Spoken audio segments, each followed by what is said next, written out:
So I've got Mark, pronouns he, him, calling in from New York, says that human beings are more than animals. Mark, how are you doing today? Hey, man, how's it going? It's going really well, dude. So if I could just pick up on... Good. I like the show so far, but really interesting. Good callers. Thank you.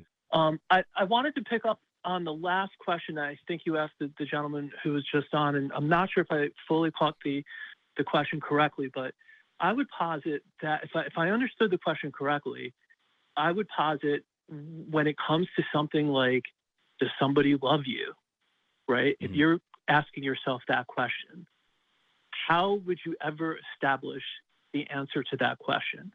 You're going to base it in part on evidence, based on how they act towards you, your relationship with that person. But essentially, you're never going to have a definitive answer. It's not a scientific question that you can answer definitively. And so you're going to be going on faith, essentially. No, but that is going to be... You don't have access to people's mental states. Evidence-based. You don't have access to people's mental states. I'm sorry? I don't know why that...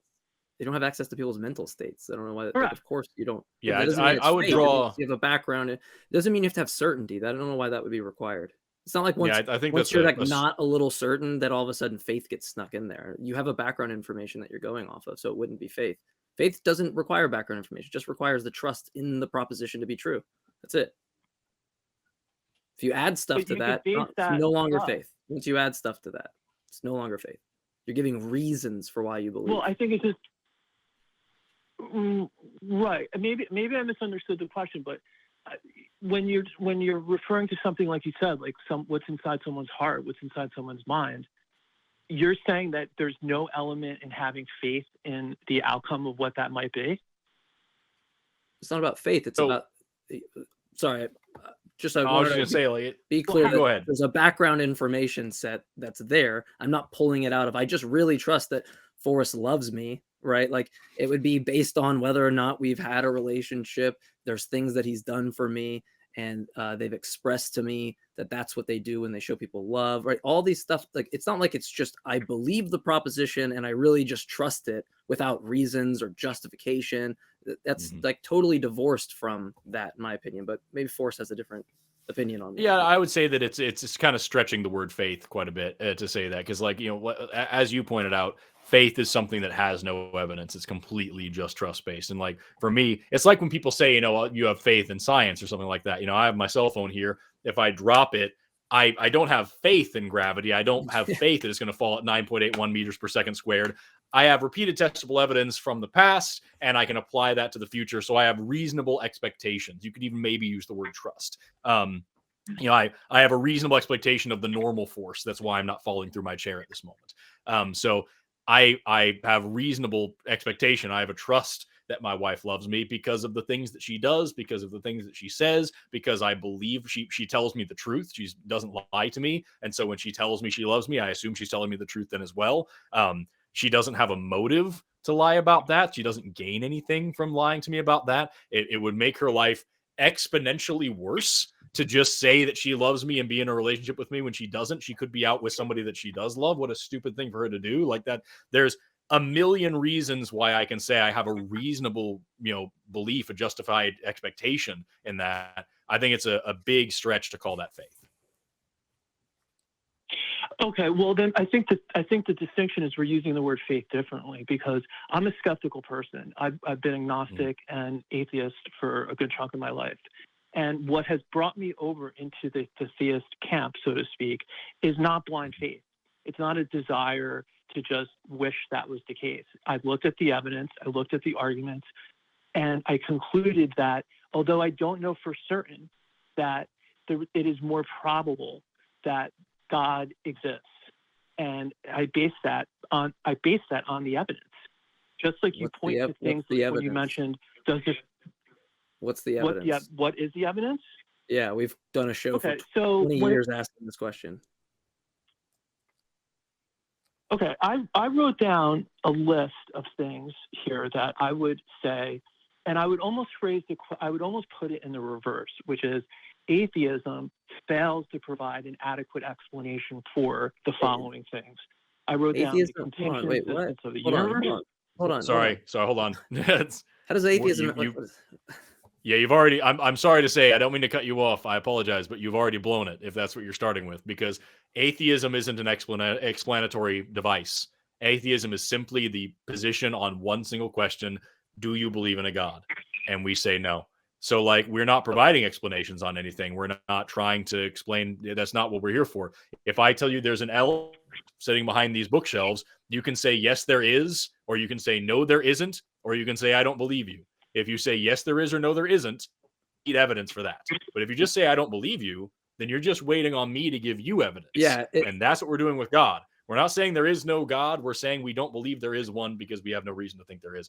That there's nothing else beyond that in atheism. Yeah, if you want to talk about science, sure, but that's not what we're here for. If you bring up evidence, or if you're talking about evidence and the first thing out of your mouth is about atheists, what you're saying is like, well, there's these people that believe, like, if me in my position, if you start out with you for the reasons why you believe, you've already shot yourself in the foot completely, because I have nothing to do with what the evidence is, or why you believe, or why you think you're justified. So atheism won't have to do with that. If you're going to go into a worldview comparison, then I'm just taking that as an abductive method. You're saying what's most likely the case, but that's going to fail very quickly, right? Because you have a lot of extra stuff in there that's probably not going to be told if you're a Christian. We haven't heard anything about the incarnation, the Trinity, angels, eternal angel demon wars, like all this extra stuff, just per Occam's razor, or like parsimony. We just shave all that shit off, right? So I don't really know, like, if we're going to go into the worldview comparative notion,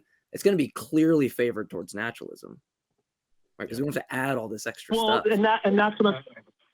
That's what I'm taking issue with. And maybe I shouldn't have said atheism. Maybe I should have said like material naturalism or something like that, because that's what you have. I mean, each of our worldviews. No, your evidence is you. I'm going to cut you off. I'm sorry, Mark. I'm going to cut you off every time you do this. You have evidence. Me being a materialist, me being a property dualist, me being an idealist has nothing to do with the evidence of why God exists, right? I could just imagine I'd like died, right? I'm dead. Now give the evidence, or all atheists are gone, right? What's the evidence? That's not going to all of a sudden do anything to change the view, right? So what's the evidence? If you talk about atheist or materialist or naturalist, I'm just going to cut you off because you've already messed up. It's your view. This has nothing to do with your view.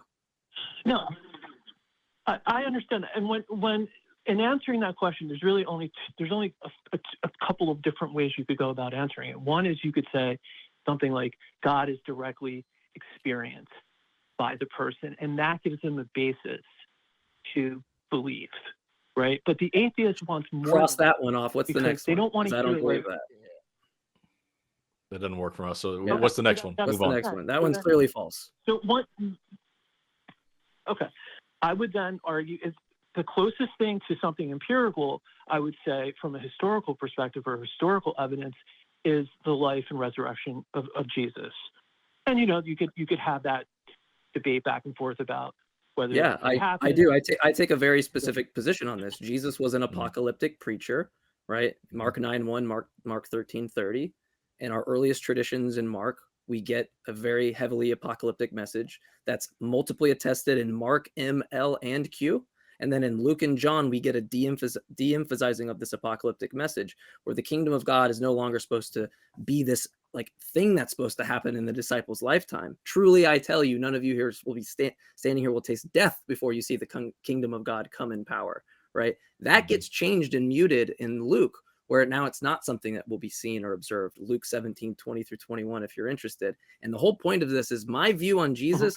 There's really no convincing me that he resurrected or anything or predicted his death, because everything that I take as the historical Jesus, which I do accept exists, all of that shows a first century Palestinian apocalyptic message that he thinks was going to happen during his time. And it didn't happen. And so for me, I can conclude Christianity is pretty clearly false.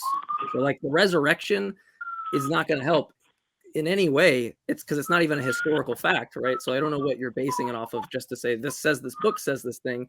My view is going to be based on very specific historical criterions that what I think shows good reason why Christianity is false. So the resurrection is going to be a non-starter, at least for me, maybe Forrest, but I just completely think that's garbage. It's definitely a non-starter for me as well, because like that's the thing about these Bible stories is that you have this whole body of claims here in the Bible. And if you can prove one of them, that nothing for the rest of them. So even if you can prove the resurrection of Jesus, wow, radical. You have a guy who rose from the dead in 3 days. People come back from the dead in hospitals all the time, but hey, man, it happened this time, and it took a really long time to do it. Incredible, cool. You haven't proven that he did any other miracles. You haven't proven that he was the Son of God. You haven't proven that there's a God for him to be the son of. You haven't proven any of the claims about the future that he made. You haven't proven anything else besides the fact that this dude came back from the dead and his name happened to be Jesus.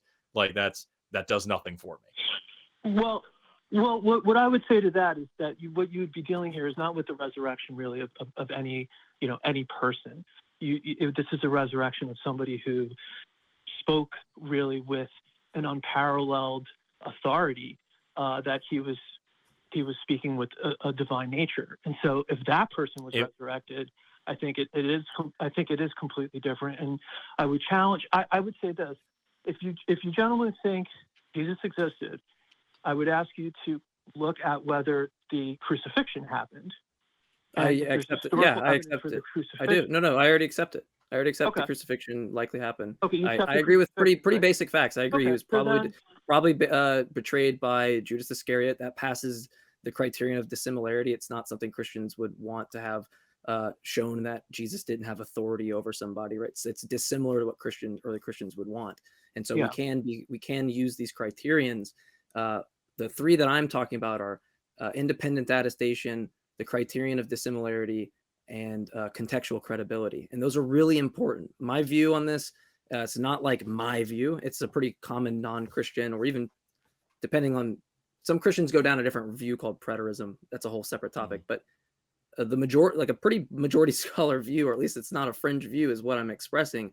And the reason why it's important is when I look at the Bible or I look at Jesus, it's not enough for you to cite like proof text of verses that say, the Son of Man needs to go to Jerusalem to die and raise in 3 days, right? Because those are the things I'm going to contest. I'm going to say, I accept Jesus existed. I accept he was crucified. I accept these things. But the reason that I accept what Jesus likely said in Mark 9:1 and Mark 13:30 has to do with the fact that it's our earliest traditions. They pass dissimilarity. It's not something Christians would want to make up. The early part of his ministry is with an apocalyptic preacher, John the Baptist. The later end of it, after he dies, has Paul in 1 Thessalonians 4 and 1 Corinthians 15 expressing that he thinks it's going to happen in his lifetime. And so for me, when I look at all of those historical facts, I say, well, what's the key to the middle? Well, it's clearly that it was an apocalyptic message, and it wasn't something that was supposed to concern people 2,000 years from now. It was something that was supposed to happen right now. And that passes contextual credibility, because we know that Jews at the time during the intertestamental period were being like, it was the Babylonians, the Assyrians, Ptolemaics, Succlitic kings, right? All of these people just oppressing them. And so the entire message through that intertestamental period was, hold on a little longer. Just hold on a little longer, because soon enough, the powers of evil will be overthrown and God's kingdom will come. And so when Jesus expresses that in, first century Palestine, it completely fits the historical data. And so my thing is that Jesus, in the historical context, is one of the best ways to show that Christianity is not true. And so if we're going to have a conversation about it, I need people who want to have this discussion to invoke historical criterions. Otherwise, they can just pull out any verse that they want, right? And so that's the problem I have, is I don't think Christians really do this. That's right. I actually agree with that, and I would say that there was no concept of a Jewish Messiah that was crucified and rose again. That's not a Jewish belief, and so and I think from a historical perspective, you sort of have this. You have sort of historians and scholars of the New Testament who will agree on certain facts, but they just, I think methodology limits them in terms of taking the next step and saying he was resurrected, because they're kind of confined. There's a reason why. Well, but that's look. The reason why historians don't appeal to miracles in anything, right? Just think about what the scope of history is. It's an abductive method.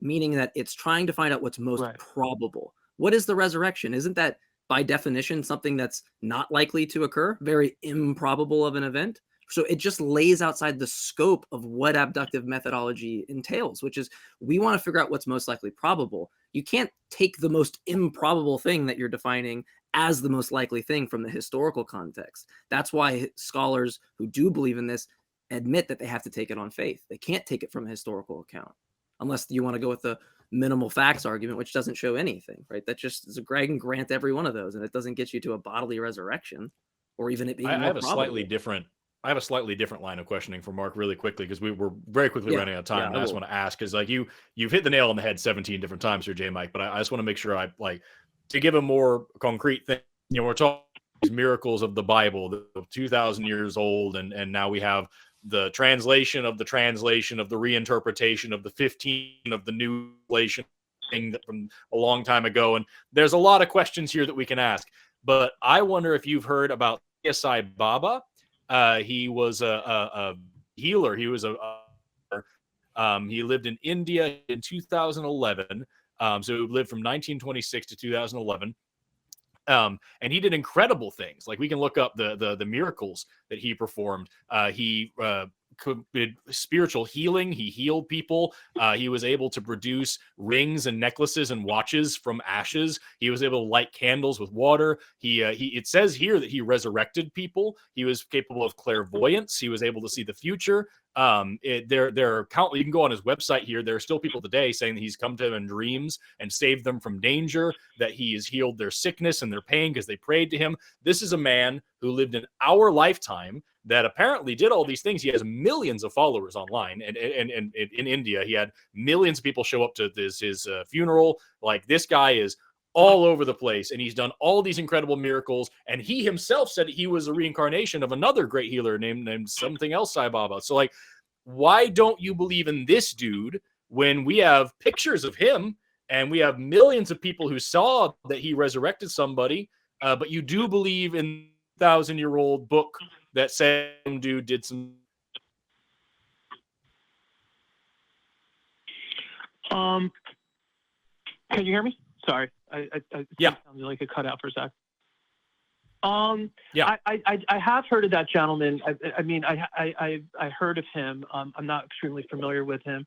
I mean, I think you have to answer that question objectively. I mean, I'm a skeptical person, and so I take each case separately. And when I look at the topic we were just discussing about Jesus, it's within a larger framework where I start with this idea that there is a God, and then I kind of work from there. And so maybe if you were born in India, yeah, believe that this guy might be real, then you believe in him, right? If there was, I mean, again, if there was evidence, I would look at. There's millions of people who say it happened. Yeah, there were pretty. If I'm not mistaken, there was like some really smart. There was, if I'm not mistaken, no, there was. I have to go back and look, but I'm pretty sure there was like people that were highly educated, even from like the U.S., that were going over there because they believed what was being expressed. Right? We don't have any evidence for the claim that Satya Sai Baba was doing what was being claimed. Right? We don't have that, but you wouldn't take the story on it, right? You wouldn't accept that. And to Forrest's point, that has let's just say it's 100,000 people or something, right? I mean, it has significance.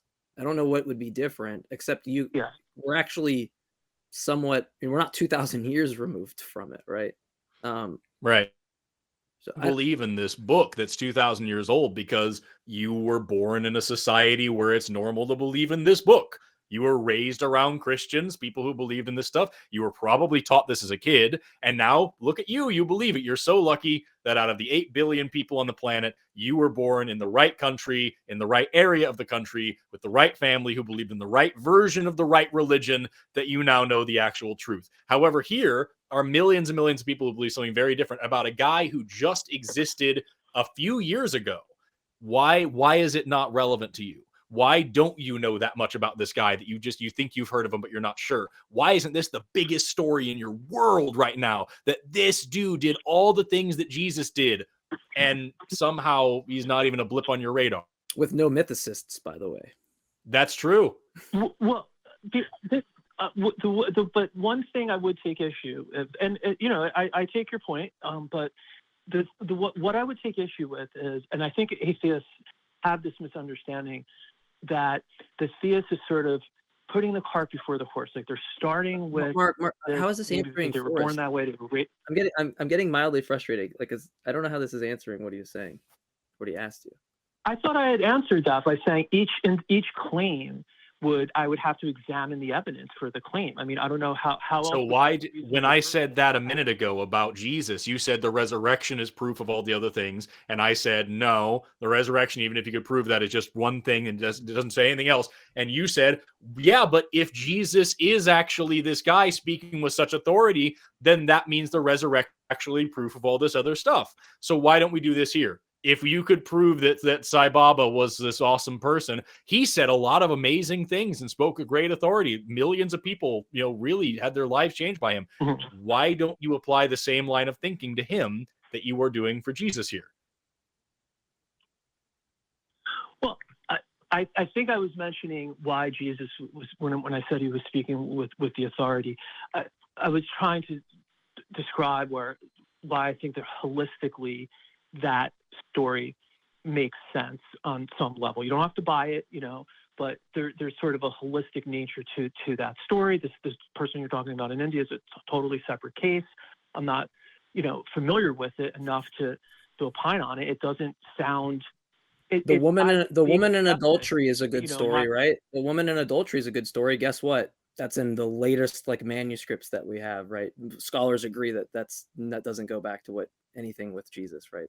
So this is the whole important point about you can pick things out, right? But I'm going to come back with the historical basis that, I mean, you can appeal to some story, but I mean, I just don't get why anybody should why someone should care about that when it suffers what about Socrates? Historical issues, and we don't have the historical issue suffering in the case that Forrest presented, right?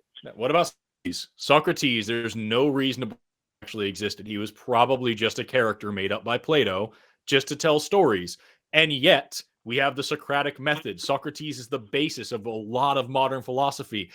It doesn't matter that he existed or not, because he has all these amazing stories, these amazing ideas, these amazing lectures that he supposedly gave that we wrote down about. Do you believe in Socrates? Does it matter? Or is it just a story you can draw something?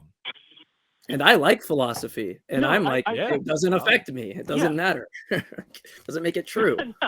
I think the historicity of each of these individuals has to be independently established, and I think truth matters. I don't think we should just believe things because they tell a nice story. I mean, I want to know what's true. That's what's motivating me. Right. So I think having these conversations, I think, are helpful because at least we're able to test each other. If you're just in an echo chamber and you're not testing your own theories and reasons, you're kind of, I think ultimately you're very likely to fall into the trap of believing something that isn't true. I mentioned Jesus because you guys want something tangible. And when the caller gives something like an abductive line of reasoning, there's kind of pushback, well, we don't, it seems like the very common response is we just don't know. And no, I gave a very specific, I gave a very specific pushback, right? I've looked into, if you want to have a conversation we can't because we're running up to the end of the show, but if you want to call back and we have this conversation, I can list out all the reasons.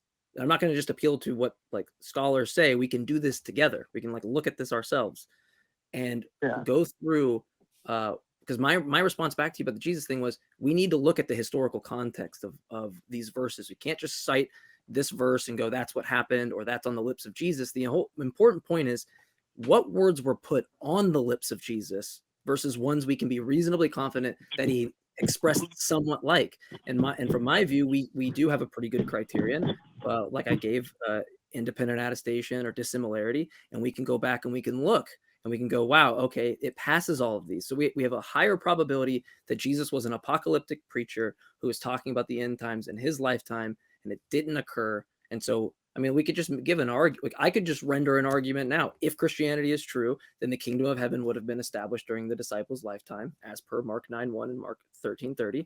It is not the case that the kingdom of heaven was established during the disciples' lifetime. Conclusion: Christianity is false, right? And I'm going to give you the historical evidence on why I think that's the best abductive case. If you just come back to me and saying, well, it says this verse or it's nice there, my first question to you is, okay, does it pass these historical criterions? Do we have a good reason to think that these were actually the words of Jesus or part of his ministry versus what later Christians or scribes had theological reasons to insert in, right, to deal with community issues at the time? Because that's the evidence. The evidence shows. Yeah, no, I agree with that. I agree with that. It does have to pass the historical muster, and I think that the burden on the person arguing against the resurrection is to explain how the burial grounds were found empty, how the disciples had experiences of the risen Jesus, and then the origin of their belief.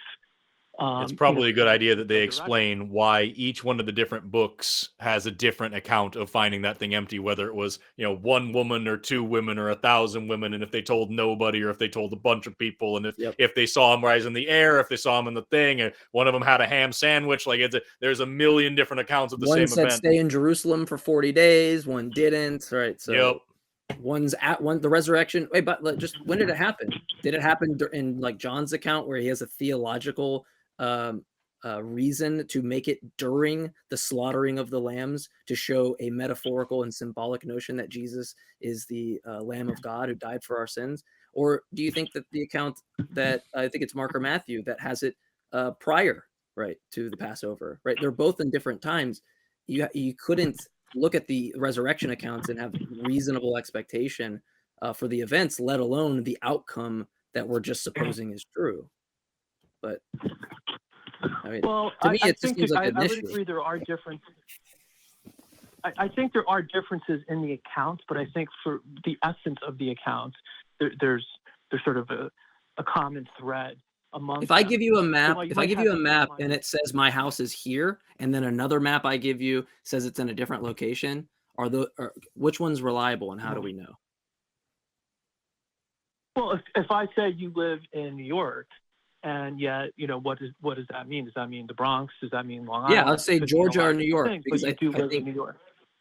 Yeah, I think Georgia or New York. I think there's differences, there's huge differences in our manuscripts, or in the gospel accounts themselves, that it would be like me handing you a map of that I live in Florida versus a map that I live in Georgia. Right? They're not the same. They can't reconcile them. And so the question is, which one should we accept before we can even talk about whether or not the resurrection is even is something we should consider? We need to know how do we even know which account's reliable? What are we even going off of? Well, look, you raise good questions. I'm not a biblical scholar, by any means, but again, when it comes to my personal faith, that I look to science, I look to philosophy, metaphysics, as sort of that's where I start from, and I look at philosophy and metaphysics too, and I don't see it. I don't know that that's. Well, I hope. Yeah, I don't think that's monopolized by theists. I remain open to changing my mind. So I feel in like just the sort of instinctually that there has to be a God. That could be wrong. That could just be a belief that's just misguided. So I'm sort of fighting against that internal, swimming upstream, so to speak, on some level. But I do try to remain objective, and it just seems to me that there's when you look at sort of all the interconnected issues from morality to consciousness to the origin of life, it's literally endless. Like, why does mathematics? And there's philosophical views that are naturalistic views that completely contain all of those issues, right? There's thousands of years of Western thought, of philosophical thought, that whether that might be valuable to somebody or not, there's answers to those things. I was saying a second ago. It's not monopolized to theism. It's not. And I'd we're- argue we're theism it's certainly entails not. I mean, I subjective think morality anyway, but that's a whole other conversation.